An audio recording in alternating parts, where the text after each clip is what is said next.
What's up, boxing fans? This is Anna here to do another boxing analysis. This analysis is between, it's a post-fight analysis between Erislandy Lara, the Cubano. He's amazing at 154 pounds, so much power and speed. Then you have Vanis Martirosyan. He was a great Olympian, beat a whole lot of people, but he was 0-3 to the Cubans when he did face a Cuban in the Olympics. Now, this is a big matchup. If you guys did not know, tonight, great night of action. You have Mikey Garcia fighting on the undercard, did a wonderful job. I'll get to that fight analysis either later or later on tomorrow, manana. And I see that Vanis was doing a great job. Get straight to the fight in the first round. You know, he's throwing a lot of punches, willing to exchange. You can tell he had bad blood in this fight from the get-go. He seemed like very determined to come and expose his will. You know, put his will on his opponent. Lara for most of the fight, in the middle of the fight, he was boxing him, taking his time. He didn't really get caught as much as people thought he did. I mean, he got hit with some solid shots. Don't get me wrong. Vanes is a pretty accurate puncher when he punches.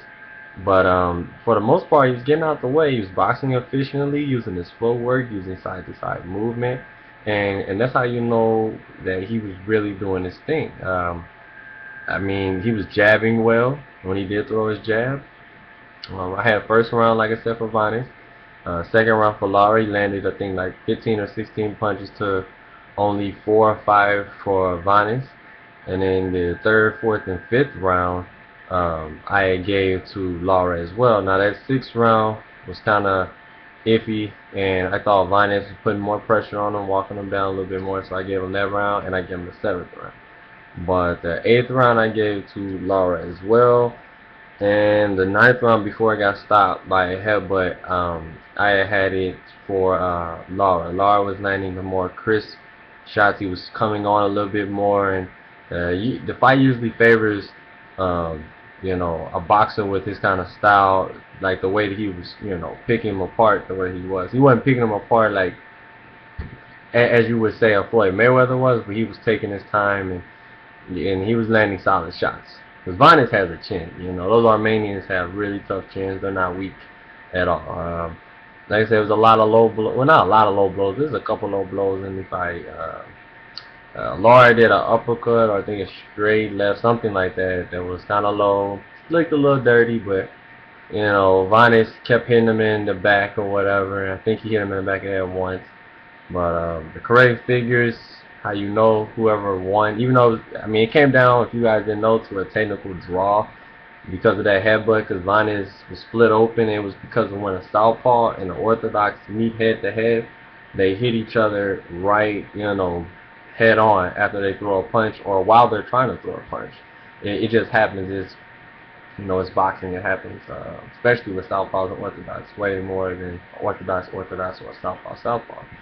So yeah, that's what happened, and they both said they want the rematch. They're both hungry. They both don't like each other. A lot of bad blood.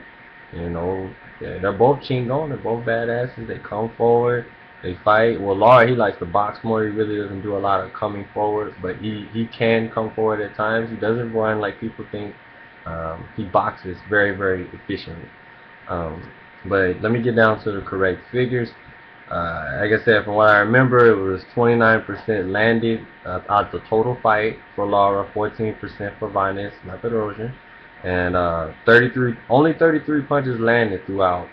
If you guys can believe that, you know, 9 rounds of action in a 12-round fight, and 74 landed for Erislandy Lara. 257 was thrown by Lara and 243 by Martirosyan. Yeah, like I said, it was a pretty good action fight though. That's not bad numbers at all. 454 pounds. The power punches, 27 uh, landed for Vanes, and 40 landed for Lara. And that was out of 167 thrown by Martirosyan. Only landing 27 is kind of crazy, you know. And 42% for Lara, which she almost got up to 50. And when you get up to 50%, That's when you really know you're doing damage. And he threw 95 and landed 40. So that's a lot of punches to land 4 power punches out of that number for Lara. Like I said, it was a good action. You have the orthodox come forward pressure fighter slash boxer, because he can box too at times. I like Martirosyan. I like his style. I would like to see that fight again, and coming next year, probably March, April sometime, maybe even May. Um, like I said, Mikey Garcia had a great fight too, and he did his thing tonight. So you guys tell me what you think in the comment section below. What do you think should happen now after they fight and do their rematch? Do you think Lara should face Mayweather or Cotto or Trout winner, or should challenge Canelo? Tell me what you think. Or Vanes. Let's say Vanes wins, and it's a clear-cut win for Vanes. Do you think he should get the big names? I think he should. Everybody's been questioning his talent and saying, what he can do and what he can't do. I think he can challenge anybody. He looked it pretty competitive against Lara, so, and he's landing straight right hand and his left hook all night against that southpaw stance of Lara, which is very hard to do because Lara has really good head movement and just very slick boxer in general. But yeah, you guys tell me what you think in the comment section below. Technical draw, so it's all good. So it happens. It's boxing. It was a good night of boxing though. My next video will be about Abner Mares and Selma Moreno and that great card that Golden Boy put on. But anyway, until next time, peace.